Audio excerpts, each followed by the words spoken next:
सोने के खरवा राजा दशरथ चोटुरे चोटुर जल हो।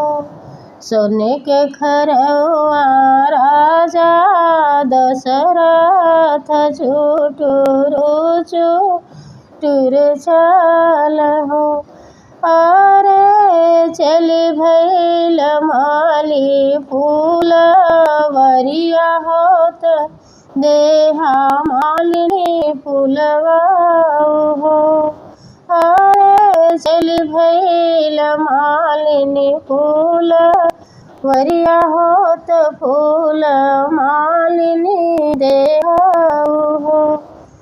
खड़ी मलिनिया दो वरवा होत मालिनी से पूछ होत मालिनी से पूछल हो। मालिनी कुल फूल फूल कच नार हो बेलिया काहे धूमिल हो। मालिनी कुल फूल फूल कच नार हो बेलिया काहे धूमिल हो। इतनी बचन मालिनी बोलनी हो बोलही नाही जनली हो बोलही नाही जनली हो।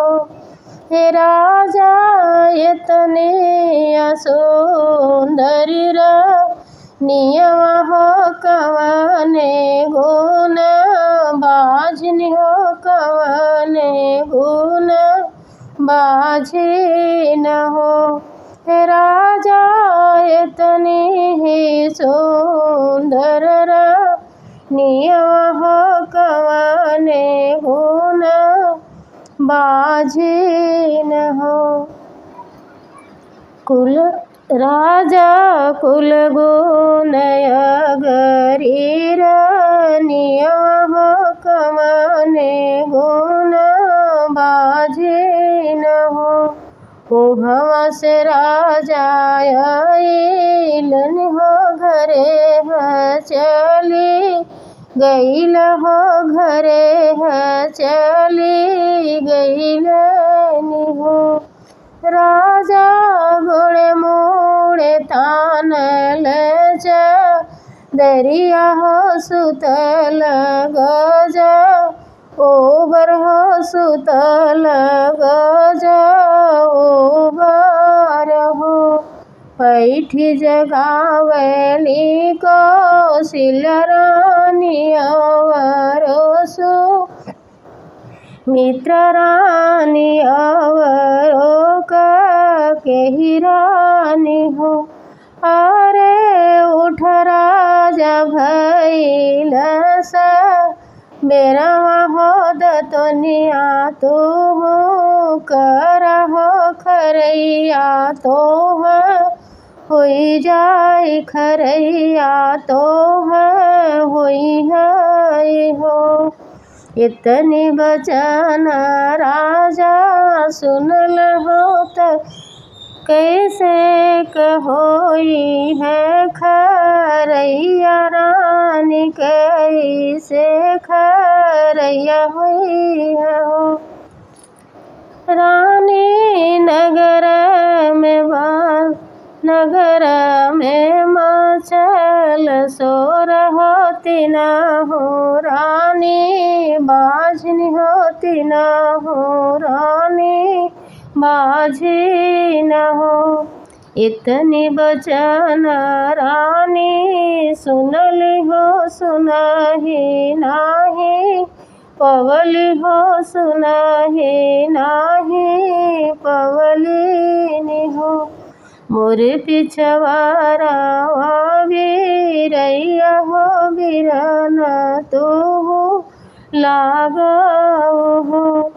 ए वीरन दे दे तजहर वैया होती न हो जाने पीत होती न हो जाने पीत हो। रगरी रगरी पिए कौशल्या रानी अवरो सुमित्र रानी अवरो सुमित्र रानी हो। हे बहिनी के कही जे सील धोई पियली होती न हो जाने गर्भिन होती न हो जाने गर्भिणी हो। कौशल्या के भाई लेनी राम हो सुमित्रा बाबू लक्ष्मण हो सुमित्रा बाबू लक्ष्मण हो। हे बहिनी के कही के भरत भूवाल होती न हो घरे सोहर होती न हो घरे सोहर